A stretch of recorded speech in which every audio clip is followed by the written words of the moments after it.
The room fell silent the moment she walked in. 40 men in tailored suits turned at once, their conversations cutting off mid-sentence. At the head of the glass table stood Jonathan Hayes, a billionaire known for closing deals worth hundreds of millions with a single signature. His company was on the edge of losing its biggest contract yet, a deal that could either double his empire or bring it crashing down overnight. Screens around the room displayed charts, numbers, projections, all pointing to one brutal truth: failure. The best analysts, advisors, and executives had spent the last 12 hours trying to fix it. None of them could. And then she stepped inside. Her shoes were torn. Her hoodie was faded and oversized. Dirt marked her hands like she hadn't had a place to wash in days. She didn't belong here. Not even close.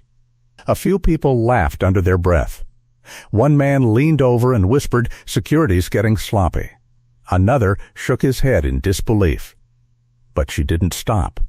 She walked straight toward the center of the room like she had every right to be there. Calm, focused, unshaken. "Stop. Right there." Jonathan's voice cut through the air like a blade. He didn't raise it, but he didn't need to. Authority radiated from him. "Who let you in?" No one answered. Security hadn't caught up yet. The girl looked at him, not intimidated, not nervous, just steady. "I can fix your problem," she said. For a second, nothing happened. Then the room erupted in laughter. One executive actually clapped sarcastically. "This is a joke, right?" Another said. "We've got Harvard analysts in here and now we're taking advice from, what, someone off the street?" The girl didn't react. Not a flinch. Not a word. She just stood there, eyes locked on Jonathan. "You're about to lose the deal because your projections are wrong," she continued quietly.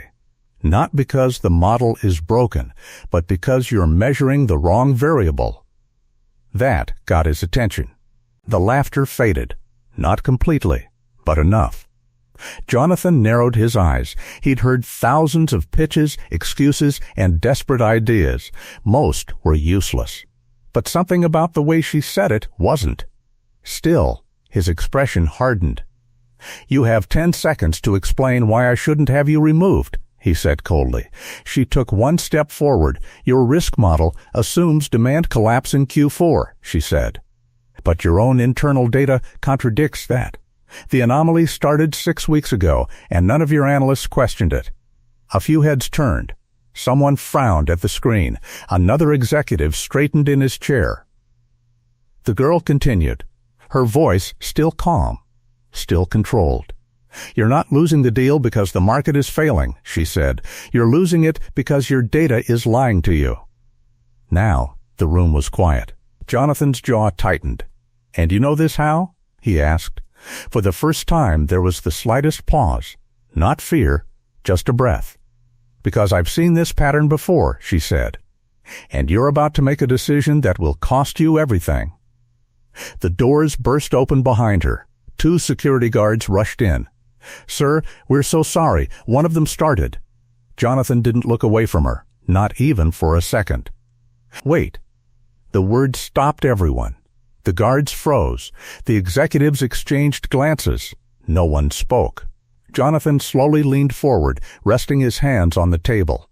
His eyes didn't leave hers. "You have 2 minutes," he said. "If this is a waste of my time, you're out. Permanently." The girl nodded once. Around the room, tension thickened. Some were annoyed, others curious, a few suddenly uneasy.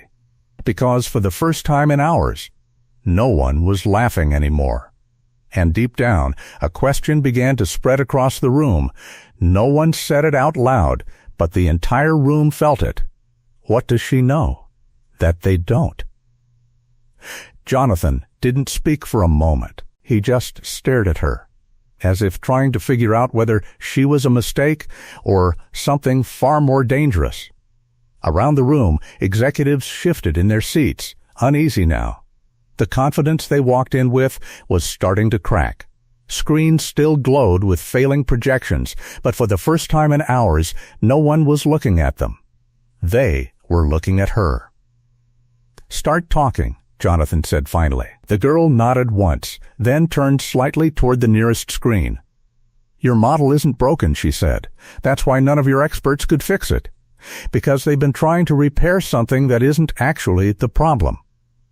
A few analysts frowned. One of them leaned forward, defensive. That model was built by a Nobel-winning team, he snapped. It's been verified. It's been trusted, she interrupted quietly. Not verified. That landed harder than anyone expected. She stepped closer to the table, her voice steady but precise. 6 weeks ago, your data started showing a drop in projected demand. Small at first, easy to ignore. But then it grew, and your system flagged it as a trend. She glanced at the screen. So you adjusted your entire strategy around it? Jonathan's eyes flicked to his lead analyst. Is that accurate? The man hesitated. Yes, but that's standard protocol. The girl shook her head slightly. No, that's automated protocol. And automation doesn't question anomalies, it follows them. A silence followed. Not confusion this time, but discomfort. Go on, Jonathan said. She took a slow breath. Your system assumes all incoming data is equally reliable. But it's not. There's a distortion in your input stream, one source that started feeding inconsistent signals exactly 6 weeks ago. She pointed toward the lower right corner of the screen. That data node. It's small, so it didn't trigger alarms. But it's been slowly pulling your entire forecast in the wrong direction. One of the tech executives leaned forward quickly, typing something into his tablet. His expression changed almost instantly. Wait, hold on. He zoomed into the dataset, cross-checking logs. She's right. There's a fluctuation pattern here. It doesn't match the rest of the system. The room shifted. Another analyst stood up. That's impossible. Our system has redundancy checks. They only activate under extreme deviation, she replied calmly. This wasn't extreme. It was subtle, slow. Designed to look natural. Jonathan's gaze sharpened. Designed? He repeated. For the first time, the word carried weight. She met his eyes. Yes. Either your system is flawed, she paused slightly, or someone wanted it to fail. Now the tension changed completely. This wasn't just a bad prediction anymore. This was something else. Explain, Jonathan said, his voice lower now. She stepped closer, placing her hand lightly on the edge of the table. If you follow this corrupted data path back, you'll see it originates from an external integration, one of your third-party sources. She looked around the room. You trusted it because it's been stable for years. But stability makes it invisible. No one checks what they believe is safe. The tech executive's fingers moved faster now. His breathing changed. I'm tracing it, he muttered. If this is real, seconds felt like minutes. Then he froze. Oh my God. Every head turned toward him. It's been manipulated, he said slowly. The data stream, it's been altered at the source. Not randomly, deliberately. A wave of shock moved through the room. Jonathan straightened, his expression no longer arrogant, but focused. Dangerous. Who has access to that integration? He asked. The room went silent again. Because now the problem wasn't just technical. It was personal. The girl didn't speak this time. She didn't need to. Everything she said was already unfolding in front of them.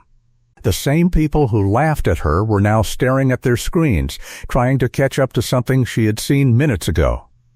Jonathan looked back at her, slower this time, more carefully.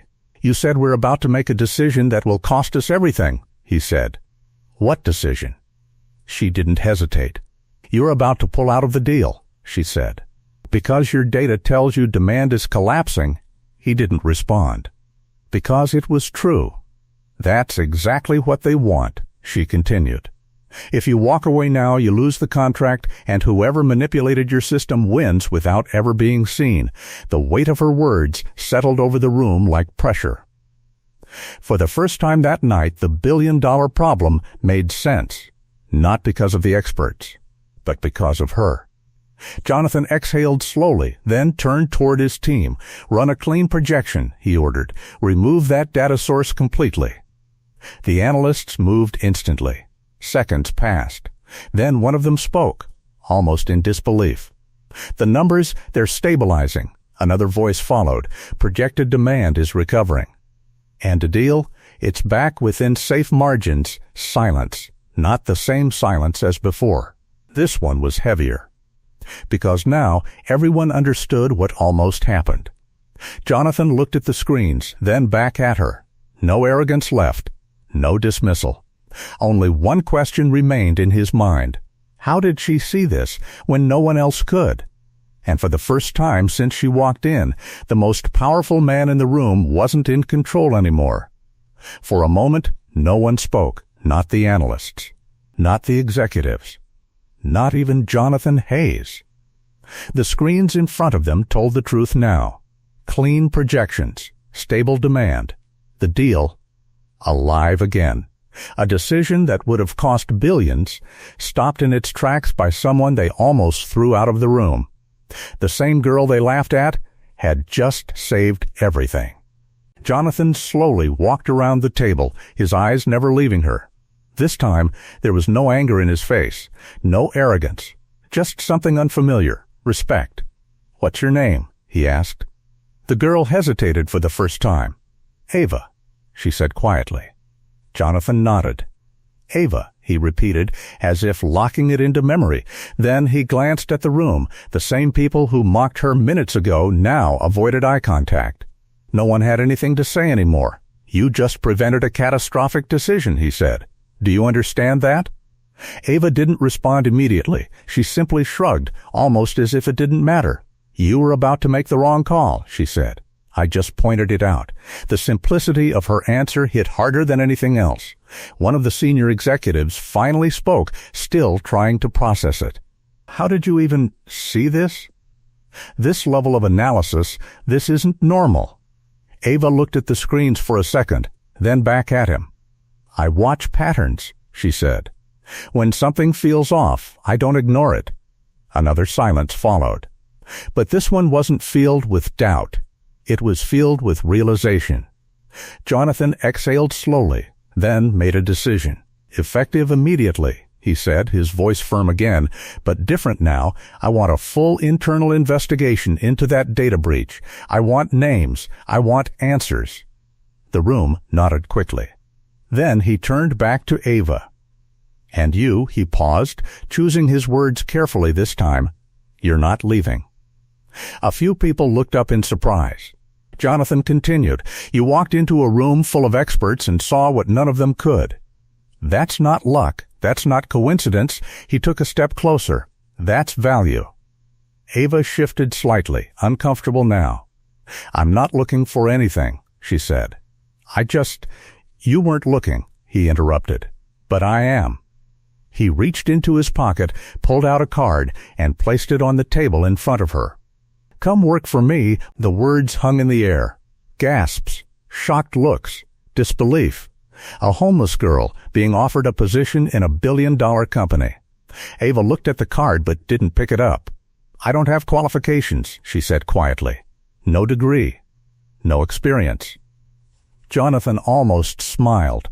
"You just outperformed people with decades of both," he said. "I'm not interested in your background. I'm interested in what you can do." For a second, she said nothing. Then, slowly, she picked up the card. Not with excitement, not with pride, but with quiet understanding. This wasn't luck. This was a door. And for the first time in a long time, it was open. Jonathan turned back toward the room. "Meeting adjourned," he said. "We're not pulling out of the deal." Chairs moved. People stood. Conversation started again, but different now. Lower. Careful. Almost humbled. As everyone began to leave, a few glanced back at Ava. Not with judgment, but with something new. Respect. She stood there for a moment, still holding the card, as the massive room slowly emptied. The screens dimmed. The tension faded. And just like that, everything had changed. Sometimes the person with the least power sees the truth the clearest. Sometimes the voice everyone ignores is the one worth listening to. And sometimes all it takes is one moment of courage to change everything. If this story made you think, hit like. Have you ever been underestimated because of where you come from? Comment below. I want to hear your story. And if you believe talent matters more than titles, subscribe for more powerful stories like this, because the next story might be yours.